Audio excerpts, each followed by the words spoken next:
마태복음 맥잡기 25번째 시간 하도록 하겠습니다. 우리가 이제 지난 시간에 마태복음 23장을 처음 앞부분을 이제 하다가 시간이 되어서 이제 멈추었습니다. 지지난주부터 우리가 이제 마태복음에서 예수님이 십자가에서 달려서 이제 죽기 위해 예루살렘에 들어가는 그런 내용을 이제 살펴보고 있습니다. 종교 지도자들이 극심하게 예수님을 반대합니다. 여러분, 이렇게 성도들이 일반 백성이 반대하는 게 아니에요. 종교 지도자들이 극심하게 반대를 합니다. 이것도 참 큰 아이러니죠.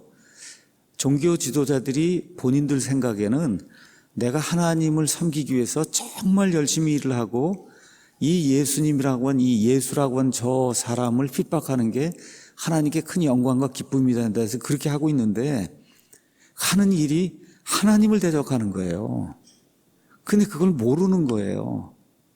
참 이런 것들을 이렇게 보면서 뭐 목사든 아니면 목사가 아니든 우리가 예수님을 믿는다고 하고 하나님을 기쁘게 한다고 무슨 일을 하는 게 실제로는 하나님을 대적하는 일은 아닌가. 정말 좀 두렵고 떨리는 마음으로 우리가 이런 말씀을 좀 이렇게 접해야 되지 않겠는가. 많은 함정을 설치해 놨습니다. 바리새인들과 헤롯 당원들이 와서 카이사르에게 세금 내는 이런 문제를 가지고 예수님을 함정에 빠지게 또 그렇게 하려고 하고, 이게 이제 숲으로 돌아가니까 사두개인들이 나타나서 부활도 믿지 않는데 부활을 믿는 사람처럼 하고 와서 부활 논쟁을 하다가 예수님으로부터 너희가 성경 기록을 알지 못하고, 그렇죠? 이렇게 이제 해서 큰 잘못을 저지르고 있다. 이와 같은 그 예수님의 책망을 듣게 되고, 그 이후에는 한 600개 되는 그런 율법, 그게 어느 게 크냐, 이게 작으냐, 이것만 가지고 평생 사람을 괴롭게 하는 이런 그 율법사들이 이제 나타나서 이제 하게 될 때 하나님의 말씀에 중요한 것이 무엇인가? 하나님을 정말 최선을 다해 사랑하고 이웃을 사랑하는 거, 이게 하나님의 뜻이다. 이제 이런 말씀 해주시고, 그러고 나서 이제 23장으로 넘어갑니다. 23장에는 예수님의 무서운 심판의 말씀이 이제 들어 있습니다. 누굴 향해서 하시냐 하면 위선자들 향해서 하세요. 위선자. 근데 위선자가 거의 대부분이 종교 지도자들입니다. 지금식으로 이야기하면 목사, 그 다음에 신부, 이런 사람들이 종교 지도자라고 이제 불릴 수 있는 그런 사람인데, 정말 예수님 그 생애에서 가장 무섭게 혹독하게 이들을 책망하고 정죄하는 그런 모습이 이 23장에 기록이 돼 있어요. 그러니까 이런 사람을 예수님이 이렇게 미워하는구나. 그걸 아주 뼈저리게 느껴야 돼요. 이 마태복음 23장을 읽으면서 이것과 반대되는 삶을 살아야 되겠다, 이렇게 생각을 해야 되는 거예요. 그래서 오늘날 교회에서도 예를 들어 여기 마태복음 23장 가서 보니까 예수님이 2절에 서기관들과 바리새인들이 모세의 자리에 앉아 있으니 이 강단에서 서서 설교를 한단 말이에요. 그러므로 무엇이든지 그들이 너에게 지키라고 명하는 모든 것은 지키고 행하되 그들의 행위대로 하지는 말라. 그들은 말만 하고 행하지는 아니하며 또 무겁고 지기에 짐든 짐들을 묶고 사람들의 어깨에 지우되 자기들은 손가락 하나로도 그 짐을 옮기려 하지 아니하는지라. 많은 짐을 성도들에게 지워주고 목사는 아무것도 하지 않는 이런 거 하면 안 된다는 거죠.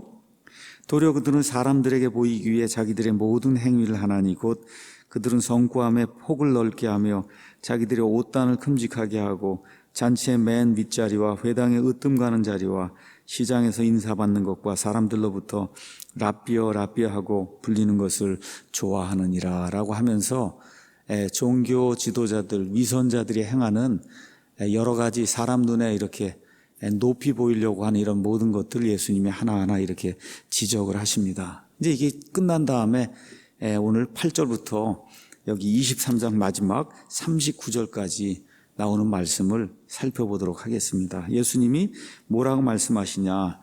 종교 지도자들은 밖에 나가면 랍비어 하고 이렇게 불리는 걸 좋아하는데 너희는 랍비라 이렇게 불리지 말라. 사람들이 와서 너희 보고 랍비님 하는 거 이런 거 좋아하지 말라는 거예요.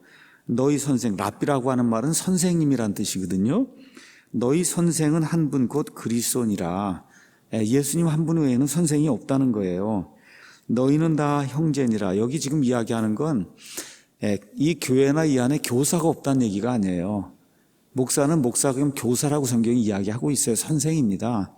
근데 이게 종교 시스템이 돼갖고 말 그대로 선생님을 이렇게 종교의 무슨 지도자로 섬기는 이런 거 하지 말라는 거예요. 땅에 있는 자를 너희 아버지라 부르지 말라. 너희 아버지는 한 분 곧 하늘에 계신 분이시니라. 여러분, 이것도 이용해서 잘못 인용해서 우리 아버지한테 아버지라고 부르지 말라고 했다 예수님이. 근데 이렇게 가르치는 사람도 있습니다. 지금 그런 이야기 하는 게 아니에요.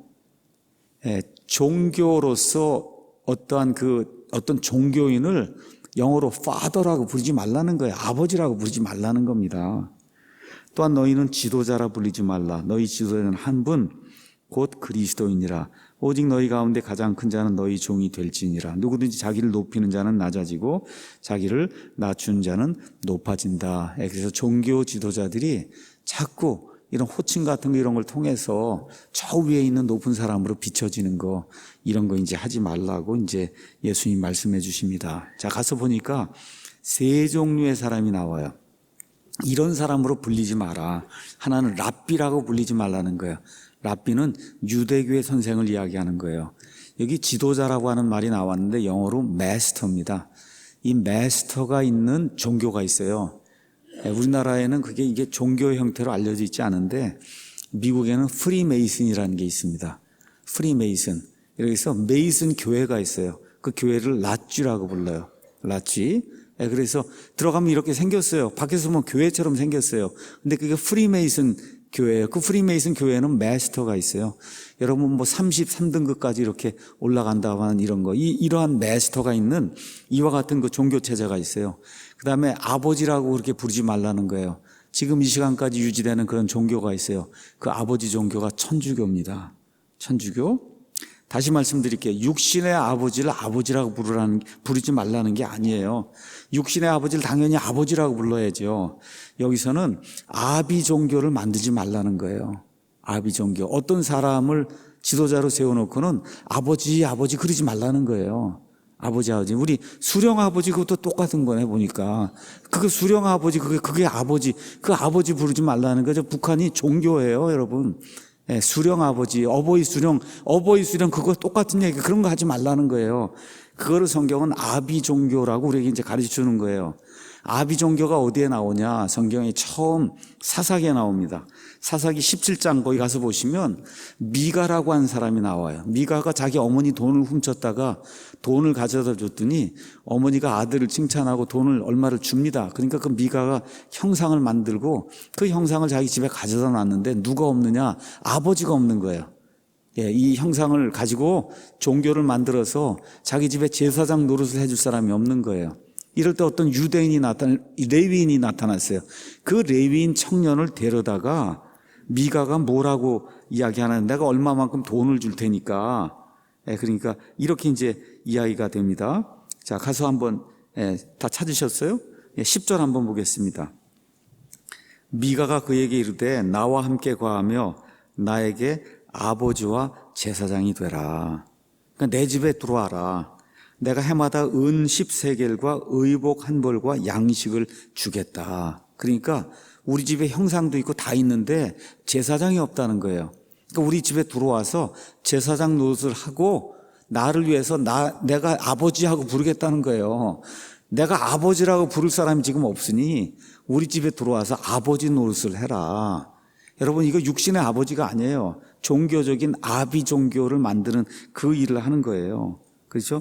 이렇게 이제 돼서 이 레위 사람 청년이 결국 미가의 집에 제사장이 이제 됩니다. 제사장이 됐다가 나중에 단지파의 제사장이 돼서 우상 숭배하는 일이 단지파에 생기게 되는데 그 일의 시발점이 지금 여기 아비 종교를 만든 데서 나오고 있어요.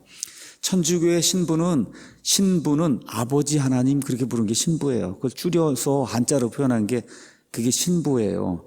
영어로 가서 물어보세요. 영어로 미국 사람 성당에 가면 사람들이 다 와서 뭐라 그래요? Father라고 부른단 말이에요. Father라고 그래요. 이 젊은 사람한테도 와서 늙은 사람이 와서 Father라고 그러는데 Father라고 그러지 말라는 거예요. 아버지라 부르지 마라. 그러니까 우리도 신부라 그러면 원칙적으로 안 되는 거예요. 뭐라 그래야 돼요? 박도식 사제 이렇게 불러야지. 신분이 그럼 박도식 하나님 아버지 그렇게 부르는 거예요. 그렇게 교묘하게 지금 만들어 놓은 겁니다. 그래서 천주교는 아버지 종교예요. 또 마리아를 섬기는 어머니 종교예요. 또 아기 예수를 섬기는 아기 종교. 이 세 개가 혼합이 되어 있는 거예요. 아버지, 어머니, 그 다음에 아기를 이제 섬기는 이와 같은 형태의 성경적으로 이야기하면 기독교가 아닌 게 그게 천주교입니다. 그래서 20세기에 가장 유명한 목사님 중에 한 분이 영국의 마르틴 로이드 존스 목사님이 계셨어요. 그래서 마르틴 로이드 존스 목사님이 천주교는 마귀의 걸작이다. 영어로 마스터피스라 그랬어요.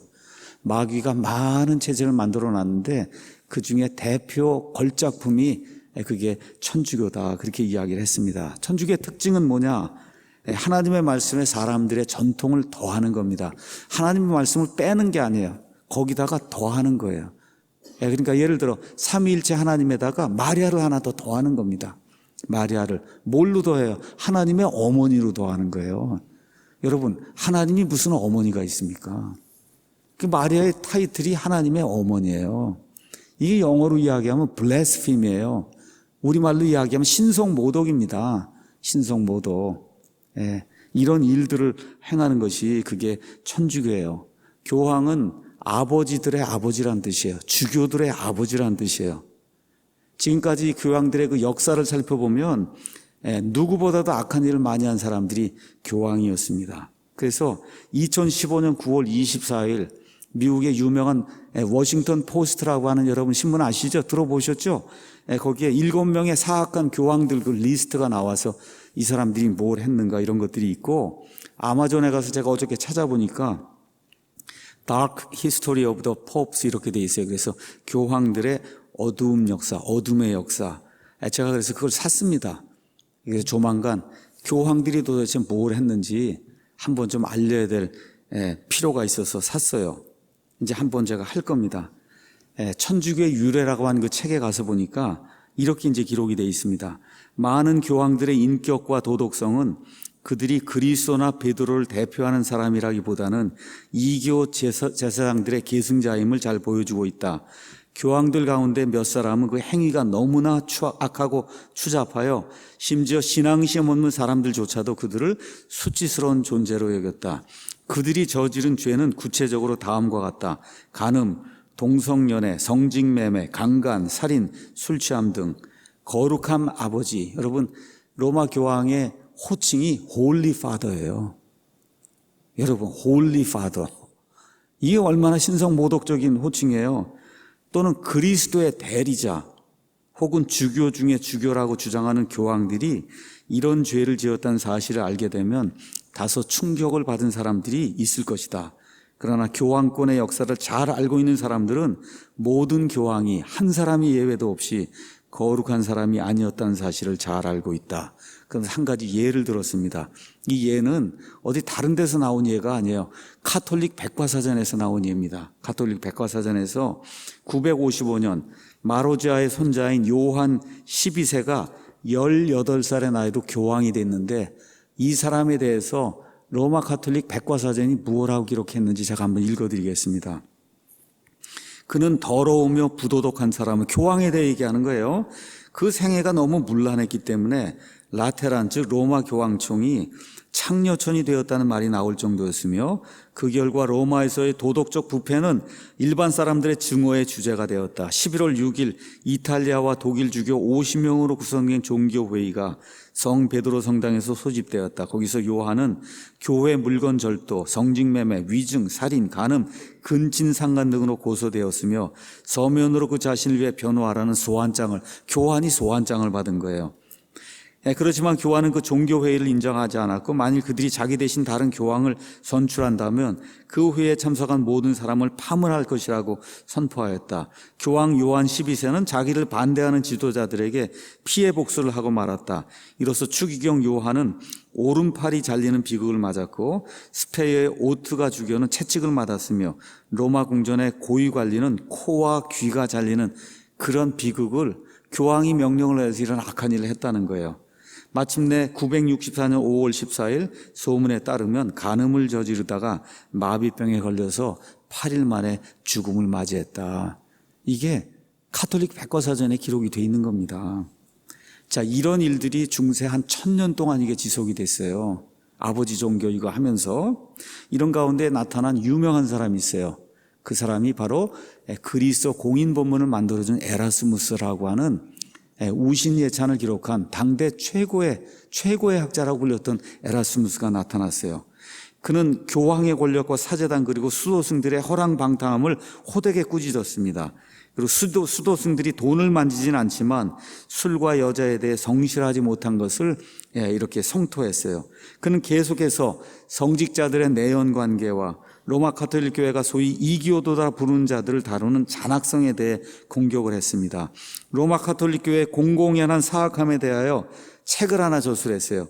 그 책의 이름이 야만인들에 대하여 이렇게 했는데, 이런 것들을 통해서 카톨릭 교회 이와 같은 그 비리들을 신랄하게 이제 비판했습니다. 자, 그 당시 또 누가 이제 나타났느냐 하면 여러분이 잘 아시는 마르틴 루터라고 하는 사람이 나타났어요. 루터에게 영향을 가장 많이 미친 사람이 에라스무스입니다. 그러니까 에라스무스라고 한 사람이 천주교가 만들어준 라틴어 성경하고 본인이 그리스 성경에서 번역한 이 라틴어 성경하고 이걸 비교해 보니까 그냥 성경이 완전히 다른 거예요. 그래서 그리스 성경하고 본인이 만든 이 라틴어 성경하고 이거를 지금식으로 한영돼요. 대역으로 이렇게 만들어가지고 그래서 사람들에게 이걸 전달하고 이렇게 되면서 저와 여러분이 가지고 있는 킹제임스 성경이 여기서 이제 나오게 된 거예요. 이 에라스무스의 이 본문에서. 그래서 에라스무스가 가장 영향을 미친 사람이 두 사람이에요. 마르틴 루터, 그 다음에 틴데일. 자, 그래서 에라스무스가 뭐라고 이제 그 당시의 상황을 이야기했느냐. 자신을 고자로 만드는 사람들에 관한 마태복음 19장 12절에 대해서 이렇게 얘기했습니다.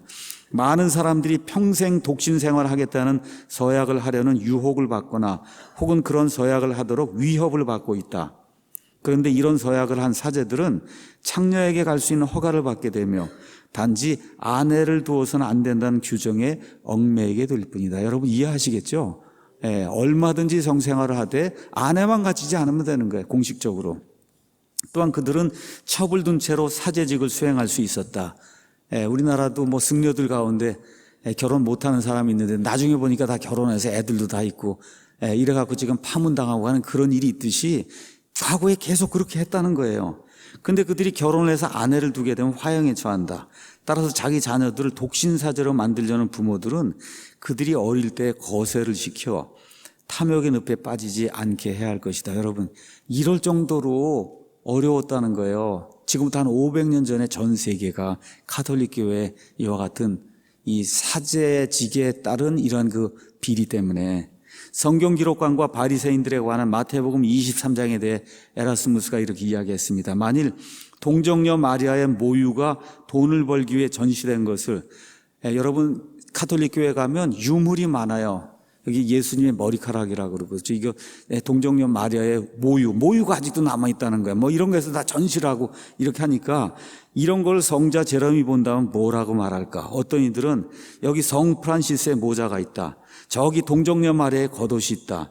또 성자 앤의 빗이 있고 캔터베리의 성자 토마스의 신발이 있다. 이렇게 이제 하면서 유물을 가져다 놓고 거기다 이제 경배를 합니다. 여러분 이제 이번에 이탈리아 로마에 이제 가시는 분들 한번 가서 보면 로마 교황청 안에 죽은 사람들 시체를 거기다 이렇게 갖다 놨어요. 김일성이가 다 거기 가서 보고 그렇게 하는 거예요. 이 만수상 뭔지 거기 거 다 지금 시체 거기다 갖다 놨잖아요. 제가 이번에 충격적인 사실을 알게 됐어요. 김일성이 거기다 시체 모셔놓은 거기가 어디라고요? 장대응 교회 아시죠? 그 교회를 허물고 그 자리에다 이 시체를 가져다가 이 궁전을 지어놨다는 거예요. 그러니까 교회가 제 역할을 하지 못하게 되면 이런 악한 일들이 발생하게 된다. 그러니까 아비 종교를 하게 되면 다 이런 일들을 하게 되는 겁니다. 그래서 사제들과 수도승들의 침묵과 위선을 통하여 일반 백성들의 무지를 통하여 이런 일들이, 그래서 예수님 이런 걸 가리켜서 회칠한 무덤이라고, 좀 있으면 이제 나오죠. 회칠한 무덤인데 이렇게 회를 이렇게 칠해 놓으니까 이게 뭐 하얗게 돼서 뭐 깨끗한 건 줄 알았는데 그 안에 죽은 사람 시체와 뼈가 있어 아주 지저분한 이런 걸 이제 이야기하는 거거든요. 심지어 주교들조차도 이런 멋있는 일에 쇼에 일조를 하고 있으며 이런 불법들을 승인하고 있다. 이러던 시대에 종교개혁을 일으켰던 사람이 마르틴 루터입니다. 루터가 고행을 하고 이 어떻게 하는, 루터도 이 아버지가 된 사람이에요. 신부가 된 사람이에요. 고행을 하고 무슨 일을 해도 이 죄 문제가 해결이 안 되는 겁니다. 그랬더니 그의 주교, 그를 가르치는 멘토가 되는 그 주교가 저기 이탈리아에 보내줄 테니까 로마에 가서 그 모든 교황청과 거기 있는 그 엄청난 그 성직자들, 특히 교황을 보게 되면 너의 모든 문제가 다 풀릴 거다. 이렇게 해서 루터가 로마에 이제 방문을 하게 됩니다. 그래서 젊은 사제로 있을 때 이제 로마를 여행한 거예요. 거기 갔더니 로마의 특징이 뭐야? 7 언덕으로 되어 있는 그런 도시라 그랬잖아요. 처음 보았을 때 땅에 엎드려서 마르틴 루터가 이렇게 이야기했다는 거예요. 오 거룩한 로마여, 내가 그대에게 문안하노라. 지금 죄 문제 해결하고 하여튼 이거 하려고 지금 여기 왔거든요. 이제 여기 로마에만 들어오면 모든 문제가 다 해결될 거라고 생각을 하고 거기 들어왔어요. 그런데 실제로 마르틴 루터는 로마에서 많은 시간을 보내지 않았습니다. 왜 그러냐? 자기가 생각한 것처럼, 자기가 정보를 받은 것처럼 로마가 거룩한 도시가 아니었기 때문이에요. 불법이 모든 성직자 계층 가운데 존재하고 있었으며 사제들은 지나친 농담을 했고 두려운 신성모독을 범했는데 심지어 미사 중에서도 사제들이 더러운 말을 하고 신성모독의 말을 했다는 거예요. 잘 드세요. 교황의 궁전에서는 12명의 벌거벗은 소녀들이 저녁 시중을 들었어요. 그래서 루터가 다음과 같이 말했습니다.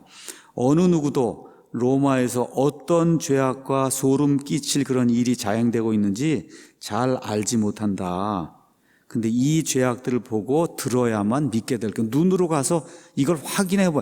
야, 이런 일이 있을 수 있을까? 근데 눈으로 가서 확인해 보니까 그런 악한 일들이 로마에서 자행이 되고 있더라는 거예요. 그래서 이런 것 때문에 다음과 같은 격언이 생겼다는 겁니다. 만일 지옥이 있다면 로마는 그 위에 세워질 것이다. 이 정도로 타락하게 된 거예요. 이 아버지 종교를 하게 되면 이렇게 이제 타락하게 되는 거예요. 이런 사악한 자들의 후예가 지금 어떤 사람이에요? 남미의 좌파 해방신학 이거 해서 말 그대로 사회주의, 공산주의 이런 시스템 이런 거를 동경하고 추앙하는 그런 사람은 완전 좌파입니다. 근본주의 신약 성경 신자를 가장 미워한다고 본인이, 하여튼 성경대로 이거 믿는 사람을 가장 미워한다고 공언한 사람이에요. 근데 이 사람이 누구랑 회담을 한다 그래요? 누구랑? 김정은이하고 회담한다 그러니까 가장 사악한 자들 둘이 모여서 가장 악한 그런 만남, 또 주선한 사람도 있고 뭐 이렇게 해서 다 비슷한 사람들끼리 이런 일들을 하게 되는 이런 일이 또 생기지 않겠는가. 저는 개인적으로 그런 일이 생기게 되면 그게 오히려 가짜들이 뭔가를 이렇게 보여주는 그러한 때가 되지 않겠는가, 좀 그런 생각도 해봅니다. 안 하면 더 좋고, 만일에 그게 된다 그러면 정신 있는 그리스도인들이라고 하면 정말 정신 차리고 무엇이 진짜고 무엇이 가짜인가 이런 걸 좀 아는 그런 계기가 좀 될 수 있지 않겠는가. 아버지 종교를 하다 보니까 어때요? 독신 생활 해야 됩니다. 이러다 보니까 신부들 가운데 동성애, 에이즈 환자가 일반 사람들보다 비율이 높다는 거, 이거 다 알려진 그런 사실이에요. 특별히 뭐가 있어요? 신부들 거기 가면은 뭐가 있어요? 복사가 있잖아요, 복사.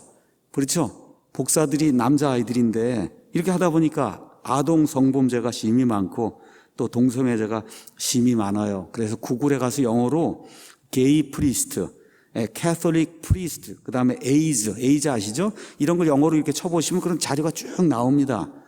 그런데 우리나라 네이버에 가셔서 사제들의 스캔들, 사제 독신제 스캔들이라고 이렇게 치시면은 카톨릭 교계 신문이 이렇게 적어놓은 글이 뉴스로 뜹니다. 거기 가서 보니까 이렇게 돼 있어요. 집 없는 자들의 대부로 알려진 프랑스의 아베 피에르 신부는 2005년에 출간된 맙소사 왜라는 책에서 자신의 성적 욕망에 대해 솔직한 고백을 털어놓아 교계에 당혹감을 던져준 적이 있었다. 아베 피에르 신부는 어린 나이에 사제가 되어 독신 서약에도 불구하고 성적 욕망을 완전히 억누를 수 없었다. 아주 가끔 자기는 이 성적 욕망에 굴복했다고 밝혔다. 하지만 성적 욕망이 내게 뿌리내지 않았기 때문에 이런 육체적 관계를 지속한 건 아니다라고 그렇게 이제 기록을 했어요. 그래서 아베 피에르는 또 이렇게 얘기했습니다. 내연의 아내를 두고 있는 사제들을 알고 있다. 이렇게 기록을 했어요. 하나님이 남자와 여자를 만드시고 그리고 결혼하게 하셨어요. 이게 하나님의 보편적인 뜻입니다. 이거를 거스르게 되면 그러면 반드시 문제가 생기게 돼 있는 거예요. 그래서 예수님이 아버지라고 부르고 아버지 종교하는 그거 쫓아가지 말라고 예수님이 말씀해 주신 거예요. 더욱이 우리나라 같은 경우는 이 좌파들의 온상이 지금 신부들 아니에요. 말 그대로 사회주의, 공산주의 쪽으로 가는 그런 일들을 이 천주교 신부들이 하고 있거든요. 이거 안 되는 겁니다, 여러분. 하나님의 올바른 가치에서 벗어나는 거예요, 이게. 그래서 이러한 일들을 이거 보면서 이게 하나님의 가치를 벗어나게 되면 하는 일 하나하나 모든 것들이 사람을 망하는 쪽으로 이끄는 그런 것으로 바뀌게 된다는 걸 좀 기억을 해야 됩니다. 그 교황들의 어두운 역사, 그 아마존 그 책 밑에 가서 보니까 거기 덧글이 달려 있어요. 그 덧글을 제가 번역을 해서 여러분에게 보여드리겠습니다. 많은 사람들은 교황들이 해를 끼칠 수 없다고 믿고 있다. 그런데 실제로 교황의 역사를 보면 교황들은 과거에 교회에 해를 끼쳤을 뿐만 아니라 지금도 끼치고 있고 앞으로도 끼칠 것이다. 이렇게 댓글이 그렇게 돼 있어요. 나도 한때 로마 카톨릭 교도였으나 하나님의 말씀을 성경을 공부함으로써 진정한 그리스도인이 되었다. 그렇게 거기 덧글을 그렇게 적어놨더라고요. 제가 이제 다음에 기회가 되면 그러면 한 10명, 20명 정도 이 대표적인 그러한 사례, 사진과 함께 이 역사적인 것과 함께 한번 좀 보여드리도록 그렇게 하겠습니다. 왜 그러냐? 역사를 잊고 살면 안 돼요. 역사를 잊고 살면 안 되면 역사는 있는 그대로 받아들여야 되는 거예요. 우리 예수님이 땅에 있는 자를 아버지라고 부르지 말라, 파더라고 부르지 말라는 거예요. 신부라고 부르지 말라는 겁니다. 이 아버지 종교를 하면 하나님이 미워하기 때문에. 자, 이제 13절부터 이제 여기 36절까지 거기에는 예수님이 8번이나 화가 있을지어다라고 말씀하시는 내용이 나옵니다. 이 한 장 안에 8번, 영어로 가서는 war라고 돼 있어요. war to you 이렇게 돼 있어요. W-O-E, war라고 하는 이런 단어가 나오는 거는 진짜 아주 심각하게 저주를 퍼붓는 그런 말씀이 그게 war to you 이렇게 되는 그런 표현이에요. 지금 이 한 장 안에 8번을 예수님 말씀하세요. 너에게 화가 있다, 너에게 화가 있다, 너에게 화가 8번을. 그렇죠. 누구냐? 다 종교인들이에요. 아버지 종교하는 사람들. 이런 사람들 향해서 서기관, 바리새인, 율법 박사, 그렇죠? 사두개인 등 그 이스라엘의 그 일반 그 대중들을 하나님으로부터 이렇게 떼어가지고 자기들을 섬기도록 만드는 이런 사람들을 향해서 예수님 십자가에 달려 죽기 바로 전에 마지막으로 종교인 시스템을 향해서 이 저주를, 정죄를 퍼붓는 그런 내용이 이 안에 이제 기록이 되어 있습니다. 13절, 14절, 15절, 16절, 23, 25, 27, 29에 계속해서 연거푸 너에게 화가 있을지어다. 이렇게 이제 나옵니다. 자, 13절 그냥 읽어보겠습니다. 그러나 서기관들과 바리새인들, 위선자들아, 너희에게 화가 있을지어다. 너희가 사람들에게 하늘의 왕국을 닫고 너희도 들어가지 아니하며 안으로 들어가려 하는 자들도 허락하지 아니하는도다. 이렇게 이제 기록이 되어 있습니다. 가서 보니까 너희가 들어가지 못한다는 거예요. 그리고 지금 가서 보니 서기관 바리새인이 뭐 하는 사람이에요? 여러분, 서기관이 뭐 하는 사람이냐면 저와 여러분 보고 있는 구약 성경 있잖아요. 이 구약 성경을 기록을 해갖고 넘겨준 사람이 서기관이에요. 이걸 가르쳐준 사람이 바리새인이에요. 근데 예수님이 뭐라 그래요? 너희는 천국에 못 들어간다는 거예요. 이런 아이러니가 있을 수 있어요? 이런 아이러니가. 그러니까 너에게 예수님께서 화가 있을지어다. 하늘의 왕국을 사람들이 들어가지 못하도록 그렇게 닫고 너희도 들어가지 않고 들어가려고 하는 사람들도 막는다는 겁니다. 지금 이 시대 교회가 지금 그렇게 되고 있는 거예요. 세상이 교회를 염려하지 않습니까? 지금 교회가 세상을 염려하고 교회가 세상을 주님의 진리로 인도해서 구원의 길로 인도해야 되는데 교회가 하고 있는 일들을 보니까 세상 사람들이 교회가 심히 걱정이 된다, 지금 그렇게 이야기할 정도가 된 거예요. 그 예수님이 하늘의 왕국에 너희도 들어가지 않을 뿐만 아니라 들어가려고 하는 자들도 너희가 막고 있다, 지금 그렇게 이야기하는 거예요. 침례자 요한의 사역을 막았어요. 예수님의 사역을 막았습니다. 그렇죠? 이 사람들이. 그래서 이런 것들을 보면서 정말 지도자를 좀 잘 만나야 되겠구나. 이게 다 백성의 지도자입니다. 지도자들을 잘 만나야 된다. 어떠한 지도자를 만나야 되냐? 바른 성경을 가지고 선한 양심을 가진 사람을 만나야 돼요. 앞으로 이 교회에 저를 이어서 또 어떤 목회자가 나타나고 할 거예요. 바른 성경을 가지고 선한 양심을 가진 그런 사람이 이 교회에 와서 목회를 해야 돼요. 이거는 우리 교회만이 아니에요. 모든 교회, 진짜 실질적으로 모든 교회는 선한 양심을 가지고 바른 성경을 가지고 하나님의 진리를 있는 그대로 처음부터 끝까지 다 가르쳐주는 그런 목회자가 있어야 교회가 살 수 있는 거예요. 그래서 저와 여러분이 해야 될 일이 뭐냐? 우리나라의 정치 지도자들 뿐만 아니라 이 교회에 올바르고 선한 투명한 양심을 가진 그런 지도자들을 하나님께서 우리에게 허락해 주십시오 하고 저와 여러분이 간절히 기도해야 됩니다. 14절에 서기관들과 바리새인들 위선자들아 너에게 화가 있을지어다. 너희가 과부들의 집을 삼키고 거칠어로 길게 기도하나니 그런즉 너희가 더 큰 정죄를 받으리라. 과부들을 착취한다는 거야. 뭐 이렇게 교회에도 돈 내면 뭐 더 많이 복 받는다 그러고 이렇게 해서 착취한다는 거예요. 또 하나 특징이 뭐예요? 거칠어로 길게 기도한다는 겁니다. 아침에도 제가 말씀드렸듯이 저 길게 기도 잘 못하는 사람입니다. 길게 기도 못해요. 그런데 진심으로 한마디 기도해요. 진심으로. 이게 지금 중요한 거예요. 여러분, 길고 짧은 게 중요한 게 아니에요. 길게 기도해야 될 때가 있습니다. 국가를 위해서 길게 기도해야 될 때가 있어요. 교회를 위해서 길게 기도해야 할 때가 있어요. 그런데 사람들에게 보여주려고 나팔을 부는 거잖아요. 그냥 나팔을 불고 내가 이렇게 멋있게 기도한다 이런 거 하는 거 예수님이 미워한다. 15절에 또 무서운 말씀이 나와 있습니다. 서기관들과 바리새인들 위선자들아 너에게 화가 있을지어다.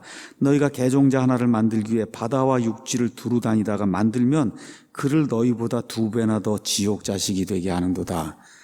여러분, 그 시대 상황을 이해하시겠어요?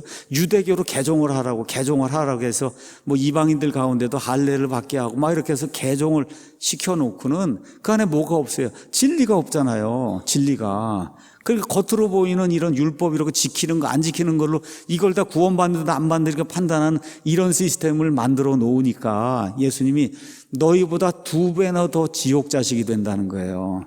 이렇게 믿는 건가 보다 하고 사람들이 그 일을 하는데 전도한 사람보다 더 열심히 그 일을 한다는 거예요. 그렇게 되니까 어떻게 2배나 더 지옥 자식이 되는 안타까운 일이 생기는 거다. 여러분, 우리 교회를 하면서 저와 여러분이 심각하게 이런 문제를 생각해야 돼요. 우리 교회에 왔는데 우리 교회에 와서 지옥 자식이 된다. 이거 큰일 나는 거 아닙니까, 여러분? 이 목사를 만났더니 이 목사 때문에 지옥 자식이 된다. 이거 얼마나 무서운 일이에요. 이런 일이 된다고 예수님이 이 사람들을 지금 책망하는 그런 내용이 그 안에 기록이 되어 있습니다. 16절에서 22절에는 이런 일들을 하는 사람이다. 눈먼 지도자라고 예수님이 눈이 멀었다는 겁니다. 눈이 멀었다.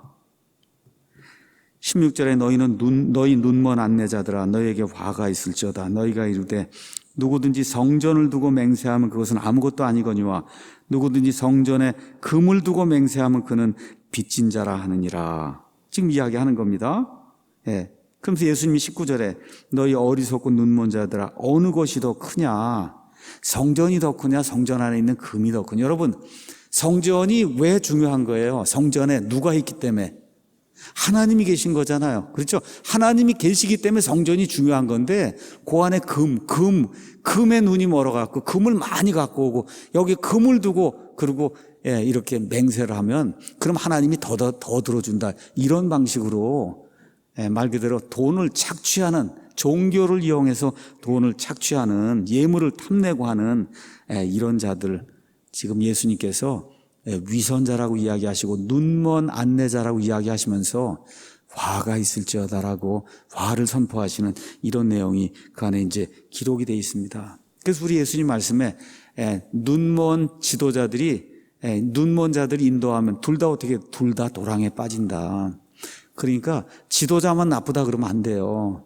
여러분도 눈을 뜨시고 여러분이 올바로 하면 지도자가 눈멀게 그렇게 할 수가 없어요. 살 수가 없어요.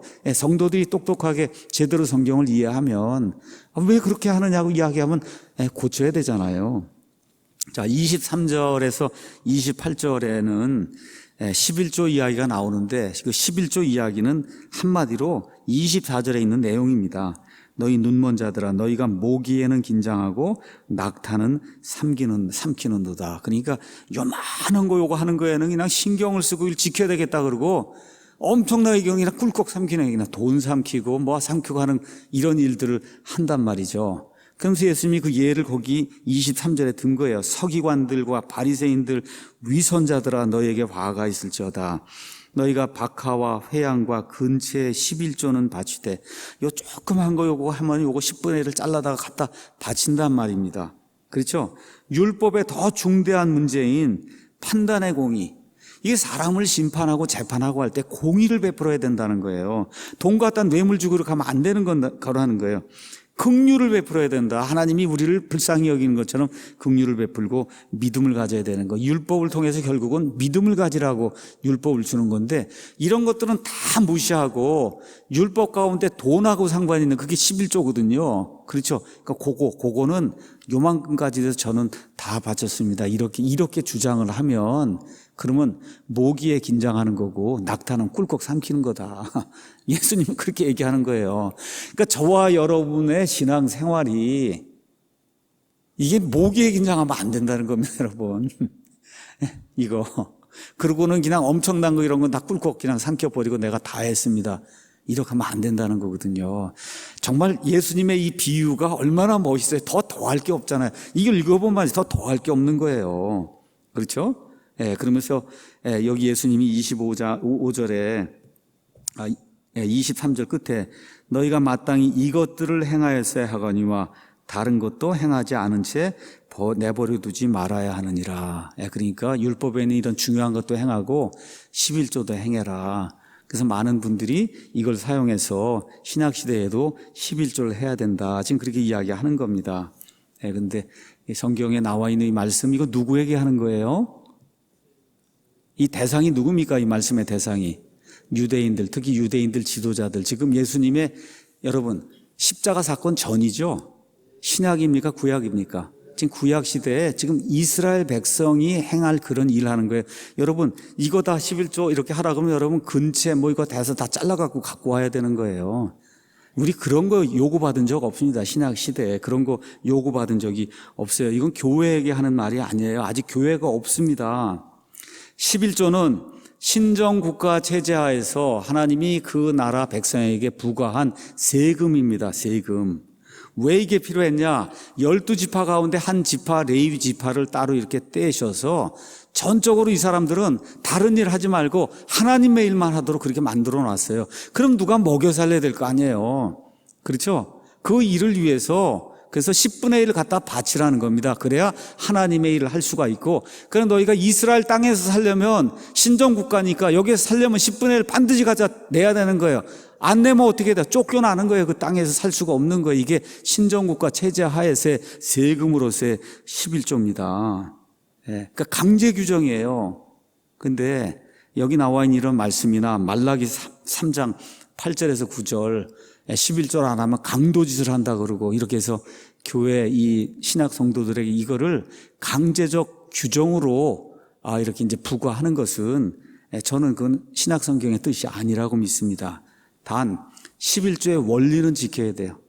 11조의 원리 뭐냐? 대략 한 10분의 1 정도의 수입을 믿는 사람들이 가져다 이렇게 교회 이 하나님의 일을 위해서 써야만 하나님의 일이 구약에도 진행이 되고 신약에도 진행이 된다는 거예요.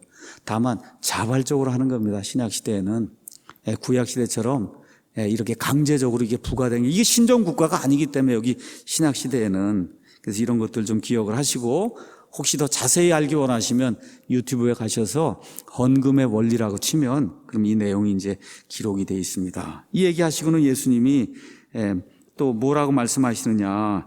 서기관들과 바리새인들 위선자들아 너에게 화가 있을지어다. 27절입니다. 너희는 마치 회칠한 돌무덤 같도다. 그것은 겉으로는 참으로 아름답게 보이나 속에는 죽은 사람의 뼈와 모든 부정한 것으로 가득하도다. 예수님이 이제 그렇게 말씀하시는 거예요. 겉으로는 그럴듯한데 속에는 더러운 것이 가득 찬 거. 이게 뭐예요? 위선이거든요. 계속 위선자들 얘기하는 거예요. 겉과 속이 다른 거. 그렇죠? 이와 같이 너희도 겉으로는 사람들에게 의롭게 보이나 속에는 위선과 불법으로 가득하도다. 그래서 목사가 위선을 부리면 그러면 성도들이 위선을 따라서 하게 돼 있는 거예요.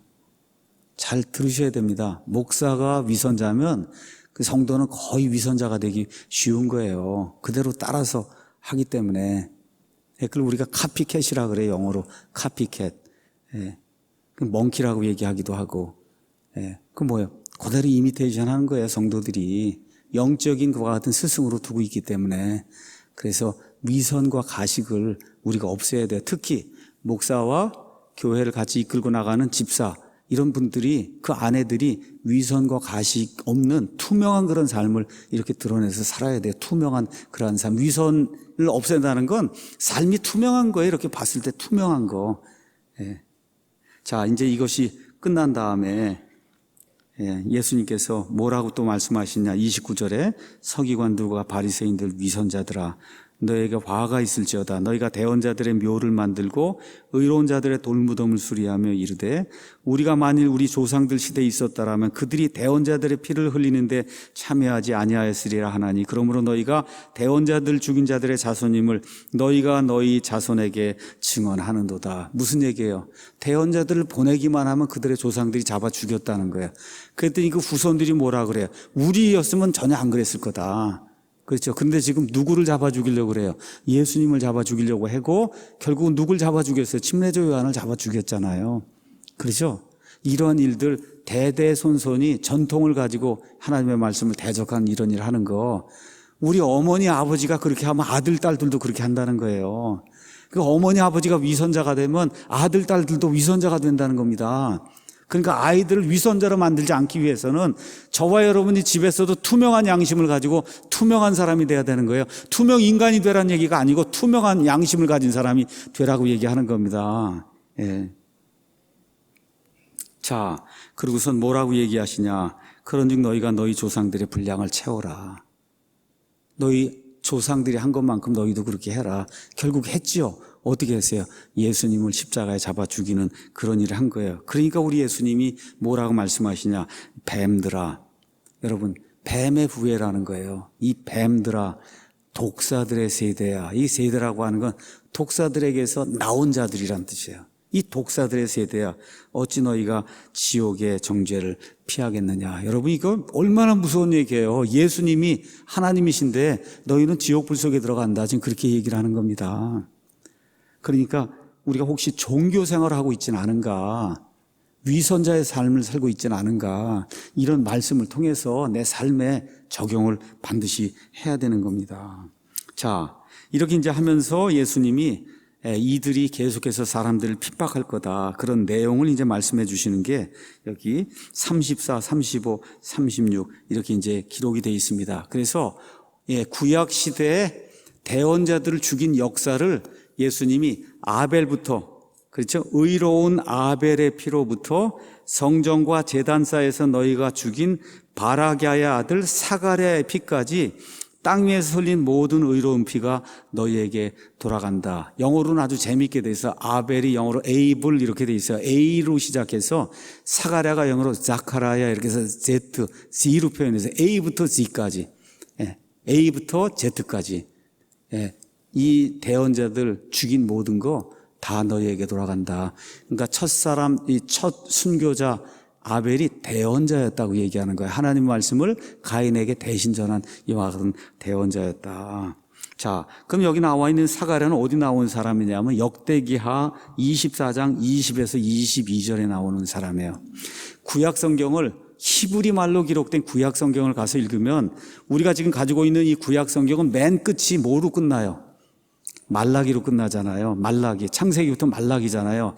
히브리 사람들이 가지고 있는 히브리어 구약 성경은 맨 끝이 역대기하입니다. 맨 끝이 역대기하예요. 그러니까 창세기부터 역대기하까지 그 안에 들어있는 모든 대언자들을 총망라해서 아벨부터 사가랴까지, 영어로는 A부터 Z까지 이렇게 표현해 준 거, 너무 멋있게 표현해 준 거. 이 모든 대언자들의 피를 이 세대에게 요구하겠다고 예수님이 말씀을 해 주시는 겁니다.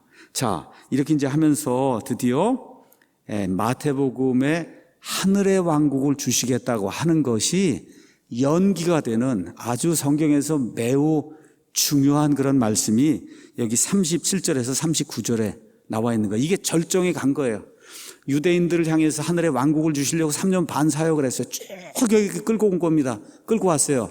끌고 왔는데 결국 백성의 모든 지도자들이 총동원돼서, 그래서 어떻게 예수님을 반대해서 민족적으로 예수님을 거부하니까 여기 절정까지 쭉 끌고 왔다가 예수님이 뭐라고 말씀하시느냐.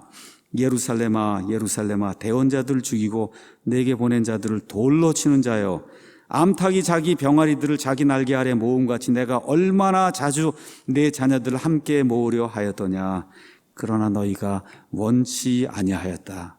3년 반 동안 기적과 표적과 이적과 정말 사람이 낼 수 없는 그와 같은 엄청난 지혜의 말씀들, 이런 것 모든 걸 사용해서 이 사람들에게 하늘의 왕국, 구약시대 그 천년왕국, 하나님 주시고자 했던 그 메시아 왕국, 이걸 가져다 주려고 그렇게 노력했는데 원치 않는다는 겁니다. 원치 않는다는 거예요. 그러니까 예수님이 보라 너희 집이 버림받아 너에게 황폐하게 되었느니라.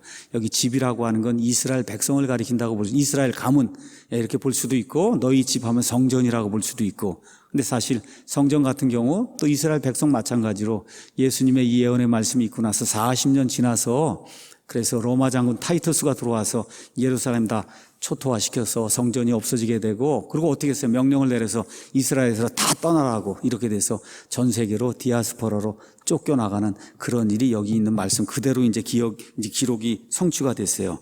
그리고 예수님이 의미심장한 말씀을 그 다음에 주십니다. 내가 너희에게 이르노니 너희가 말하기를 찬송하리로다 주의 이름으로 오시는 이여 하고 할 때까지, 나를 맞아들일 때까지 이제부터 너희가 나를 보지 못하리라. 이거 여러분 국어 그대로 여러분 이해하면 나중에는 찬송하리로다 주의 이름으로 오시느니 하고 나를 맞아들일 때가 있다는 거죠. 그렇죠. 그때까지는 예수님 다시 보지 못한다는 거죠. 그렇죠. 그 시대가 지금 교회 시대예요. 그러니까 이제 다시 하늘의 왕국을 주려고 하려고 하던 게 이 사람들의 거부로 말미암아 연기가 됐어요. 연기가 돼서 쭉 넘어가서 어디로 가냐? 7년 환란기 쪽으로. 7년 환란기가 시작되기 바로 전까지가 교회 시대가 되는 거예요. 교회 시대. 교회가 다 이제 올라가게 돼요. 그 나머지 이제 7년이 남아요. 그 7년 그 환란기에 주 역사는 이스라엘과 관련해서 이루어지는 거예요. 그래서 계시록 7장에 나오는 그 12지파에서 각각 12,000명 나고 이런 모든 일들이 다 유대인들을 향해서 어떻게 하늘의 왕국이 가까이 왔다. 지금 예수님이 하늘의 왕국이 가까이 왔다 한 거, 메시아가 가까이 왔다. 그 메시아가 가까이 왔다는 말씀을 그 7년 동안의 그 환란기 동안에 유대인들이 세상에 돌아다니며 전달하는 일이에요. 그게 끝나고서 예수님이 이 땅에 내려오신단 말이죠. 이렇게 성경이 구조가 되어 있는 거예요. 그렇게 되는데 유대인들이 말을 안 듣잖아요. 그때가. 지금 돌아왔는데 말 듣습니까? 이 세상에서 제일 큰 동성애 집회를 지금 예루살렘 제 옆에 텔아비브에서 지금 열고 있어요. 이스라엘 사람들이 정신을 못 차리고 하나님의 은혜로 저렇게 돌아왔는데 뭐 이스라엘이나 우리나라나 똑같아요. 정신 못 차리는 게. 지금 돌아왔는데 전 세상에서 거의 가장 큰 규모의 동성애 집회를 지금 텔아비브에서 열고 있으니 이게 하나님의 백성에 합당한 그런 삶이 아니잖아요. 안 믿습니다. 안 받아들입니다. 지금 이 시간에도 안 받아들여요. 그리고 왜 그래요? 결국은 하나님이 창세 이후로 존재하지 않았던 엄청난 규모의 대환란을 그 땅에 가져다 줘서 말 그대로 사면 초가가 돼서 미국도 안 좋아 도와줄 수 있는 나라가 아무도 없게 돼서 다 죽게 되는 그 상황이 어떻게 돼요? 두 손을 바짝 들고 그렇죠. 주의 이름으로 오시느냐 하고 예수님을 맞아들이게 될 때 예수님이 올리브산에 강림하시는 거예요. 성경의 구조가 이렇게 돼 있는 거예요. 여러분 여기 하늘의 왕국 주시겠다고 하는 게 연기된 거 이해되십니까? 성경 말씀 그대로의 연기가 된 거예요. 안 됐다 그러면 안 되면 연기가 된 거예요. 언제까지? 예수님 재림하실 때까지. 요 기간이 바로 우리 이방인들에게 하나님의 복음의 미스테리가 전달이 되는 교회 시대인 거예요. 교회 시대. 요거를 구약시대 대언자들이 보지 못한 거예요. 어떻게? 구약시대 대언자들은 초림의 산, 재림의 산 해서 요 산봉우리만 이렇게 본 거예요. 그러니까 저 끝에서 보니까 초림의 산봉우리나 재림의 산봉우리가 하나로 보였는 거예요. 근데 실제 여기 시간이 끝나가면서 보니까 요 산봉우리 사이에 뭐가 들어있어요? 골짜기가 들어있단 말이에요. 그 골짜기가 그게 교회의 골짜기란 말이에요. 요게 지금 들어있는 거 우리는 이게 끝난 다음에 성경을 가서 보면 요게 요 골짜기, 교회 골짜기에 우리가 살고 있구나. 요게 이해가 되는 겁니다. 그래서 성경을 있는 그대로 이렇게 받아들이면 그러면 하나님의 왕국을 주시겠다고 땅에 세우시겠다고 한 이 일이 재림의 때까지 이게 연장이 되는구나, 연기가 되는구나 이런 것들이 이제 알게 됩니다. 자, 그래서 오늘 상당히 그 중요한 그런 걸 공부를 했습니다. 일단은 예배를 드린다, 하나님을 섬긴다고 할 때 위선자가 되면 안 된다고 하는 거, 하나님이 제일 미워하는 겁니다. 예수님이 제일 미워하는 거예요. 이 위선자, 겉다르고 속다른 거. 번지르하게 이렇게 뭘 하는 것 같은데 실제 안을 보면 진짜 하나님을 두려워하는 게 없는 거, 이거 하나님이 제일 미워하신다. 이거 하나 기억을 하시고 그 결과 예루살렘이 이렇게 저주를 받고 이런 일이 생겼다는 기억하시고 결국 예수님의 지상 사역이 마감이 되면서 그래서 재림으로 이것이 넘어간다고 하는 이런 사실 우리가 오늘 23장 이제 살펴봤습니다. 다음 주에는 24장 전체를 이제 설명을 할 거예요. 24장 이게 또 대단히 중요한 장입니다. 그래서 대환란기 때 이렇게 해서 이제 재림의 때가 이제 오게 되면 대환란기가 오잖아요. 거기를 붕 뛰어넘어서 그때 무슨 일이 일어나는지 세상 맨 끝의 일이 어떻게 되는가를 제자들에게 물을 때 예수님이 대답해 주신 그 내용이 24장에 기록이 되어 있어요. 한 절 한 절 설명하도록 그렇게 하겠습니다. 기도하겠습니다.